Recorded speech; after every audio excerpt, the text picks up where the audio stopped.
કેશોદ તાલુકાના બાલાગામ ગામના રહેવાસી વશરામ સાજણ વાઢેર અને તેમના પરિવાર દ્વારા પોતાના રહેણાંક મકાન સુધી જતા રસ્તા પર થયેલી પેશકદમી દૂર કરવા માટે લાંબા સમયથી લડત ચાલી રહી છે। પરિવાર દ્વારા ગ્રામ પંચાયતથી લઈને મુખ્યમંત્રી કચેરી સુધી અનેક વખત મૌખિક અને લેખિત રજૂઆતો કરવામાં આવી હોવા છતાં અત્યાર સુધી કોઈ કાર્યવાહી કરવામાં આવી નથી। હાલ પરિસ્થિતિ એવી બની ગઈ છે કે રસ્તા પર થયેલા દબાણને કારણે પરિવારને પોતાના ઘર સુધી જવામાં પણ ભારે મુશ્કેલીનો સામનો કરવો પડી રહ્યો છે। આ તમામ રજૂઆતો છતાં પણ કોઈ ઉકેલ ન આવતા અંતે પરિવાર કેશોદ પ્રાંત કચેરી ખાતે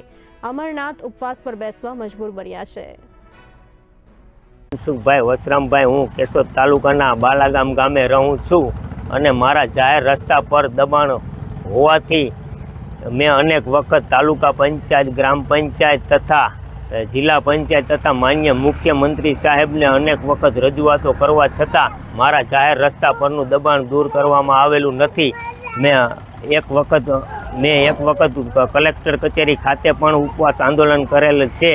ત્યાં મને એવું કહેવામાં આવેલું હતું કે તમે ઉપવાસ ઉપરથી બેસી જાઓ, તમારો રસ્તો થઈ જશે ખુલ્લો, પણ મારા જાહેર રસ્તા પરનું દબાણ હજી સુધી તંત્ર દ્વારા ખોલવામાં આવેલું નથી અને હું આગામી તારીખ 2/4/26ના રોજ હું આજે પ્રાંત સાહેબની કચેરીની સામે ઉપવાસ ઉપર બેઠેલો છું અને જો હજી સુધી મારા રસ્તાનું દબાણ દૂર નહીં કરવામાં આવે તો હું આમરણ ઉપવાસ આંદોલન ચાલુ જ રાખીશ અને